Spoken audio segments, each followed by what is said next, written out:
Selamat datang kembali di channel YouTube Dejavu Wonosobo. Pada video kali ini, saya akan membahas mengenai kisah dan sejarah Arya Penangsang, tombak Kiai Pleret, dan keris setan Kober. Sebelum lanjut ke videonya, jangan lupa like, komen, dan subscribe, serta nyalakan loncengnya agar tidak ketinggalan video terbaru dari Dejavu Wonosobo. Selamat menyaksikan. Silsilah Arya Penangsang.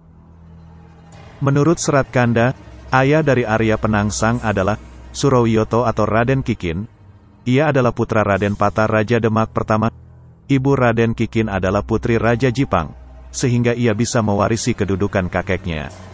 Selain Raden Kikin, Raja Demak Raden Patah juga memiliki dua putra lagi, yaitu Adipati Unus, putra pertama, dan Raden Trenggono, suami anak ketiga Raden Patah.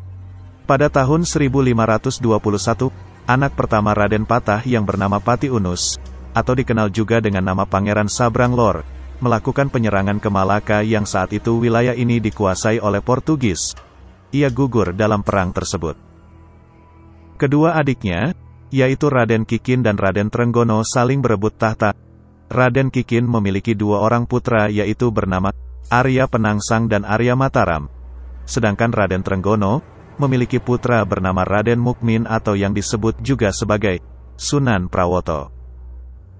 Raden Mukmin atau Sunan Prawoto membunuh pamannya yang bernama Raden Kikin sepulang sholat Jumat di tepi sebuah sungai dengan menggunakan keris Kiai Setan Kobir yang dicurinya dari Sunan Kudus.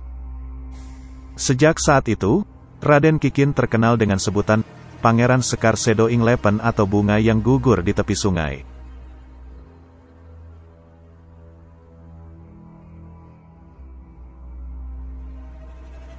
Sepeninggal Raden Kikin, Arya Penangsang menggantikan kedudukan ayahnya sebagai Adipati Jipang. Saat itu ia masih anak-anak, sehingga pemerintahannya diwakili Patih Matahun. Ia dibantu oleh salah satu senopati Kadipaten Jipang yang terkenal bernama Toh Pati. Wilayah Jipang sendiri, saat ini terletak di Kecamatan Cepu, Kabupaten Blora, Jawa Tengah. Raden Trenggono naik tahta Kerajaan Demak sejak tahun 1521. Pemerintahannya berakhir saat ia gugur di Panarukan, Situbondo tahun 1546. Raden Mukmin menggantikan sebagai raja keempat bergelar Sunan Prawoto. Pada tahun 1549, Arya Penangsang membalaskan kematian ayahnya atau Raden Kikin dengan mengirim utusan bernama Rangkut untuk membunuh Sunan Prawoto dengan keris Kiai Setan Kober yang digunakan Sunan Prawoto untuk membunuh ayah Arya Penangsang. Rangkut sendiri tewas saling bunuh dengan Sunan Prawoto. Ratu Kalinyamat, adik Sunan Prawoto, menemukan bukti kalau Arya Penangsang yang merencanakan pembunuhan kakaknya. Ratu Kalinyamat datang ke Kudus meminta pertanggungjawaban Sunan Kudus, karena kakaknya terbunuh menggunakan keris Setan Kober milik Sunan Kudus. Namun, jawaban Sunan Kudus bahwa Sunan Prawoto mati karena karma. Pernyataan Sunan Kudus ini membuat Ratu Kalinyamat kecewa. Ratu Kalinyamat bersama suaminya pulang ke Jepara. Di tengah jalan, mereka diserang anak buah Arya Penangsang. Ratu Kalinyamat berhasil lolos, sedangkan suaminya, yang bernama Pangeran Hadirin, terbunuh.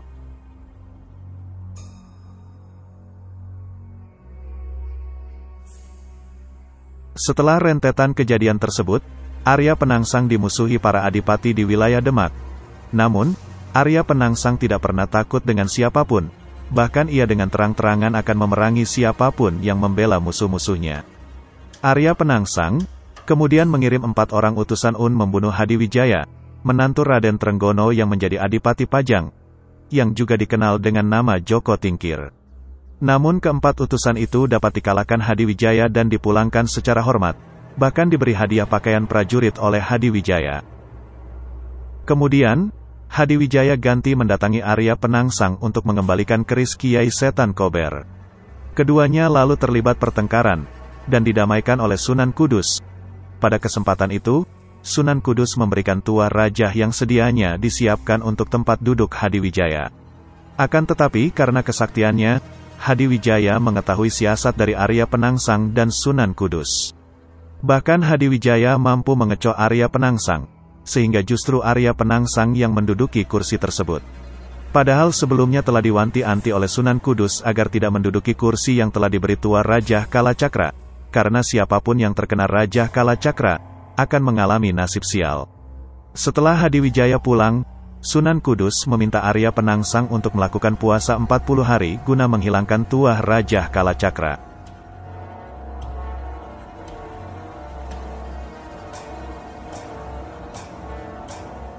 Sayembara.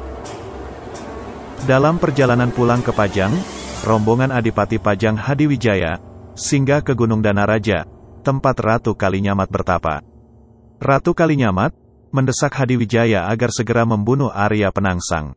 Dirinya yang mengaku sebagai pewaris tahta Sunan Prawoto, berjanji akan menyerahkan Demak dan Jepara jika Hadiwijaya menang.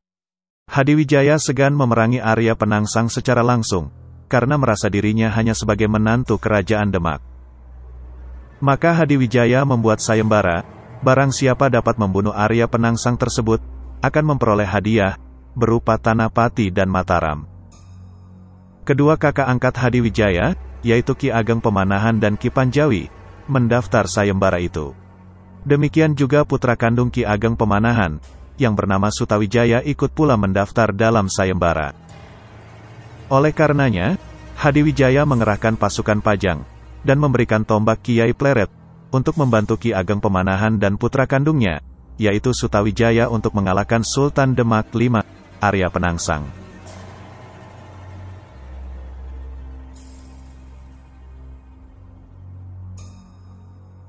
Kematian Arya Penangsang.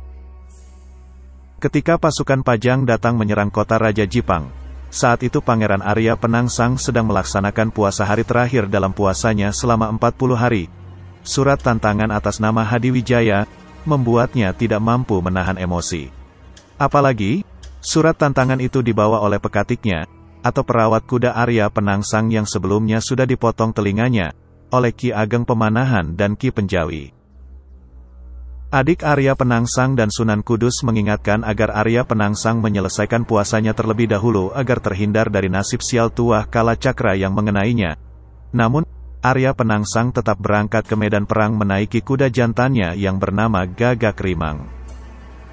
Kuda Gagak Rimang lari tidak terkendali dengan penuh nafsu mengejar Sutawijaya yang mengendarai kuda betina.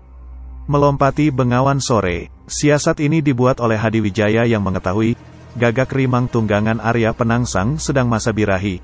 Terjatuhlah Arya Penangsang dari atas Gagak Rimang yang tak terkendali. Perang antara pasukan Pajang dan Jipang terjadi di dekat Bengawan Sore. Dalam pertarungan tersebut, perut Arya Penangsang robek terkena tombak Kiai Pleret milik Sutawijaya.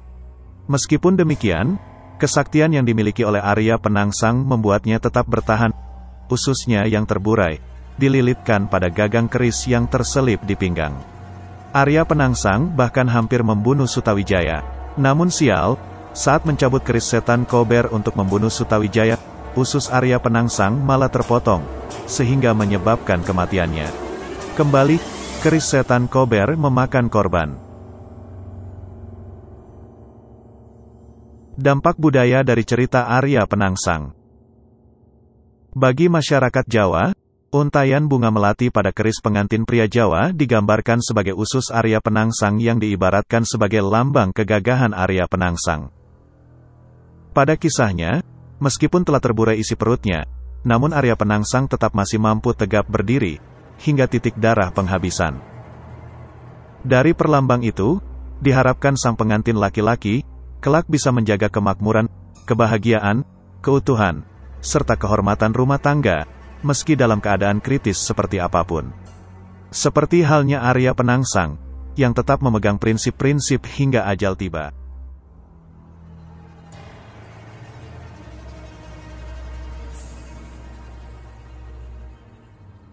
Demikian, sedikit kisah dan sejarah Arya Penangsang. Semoga ada sedikit informasi yang bermanfaat untuk Anda. Jangan lupa, tunggu video dari kami selanjutnya. Salam Dejavu Wonosobo.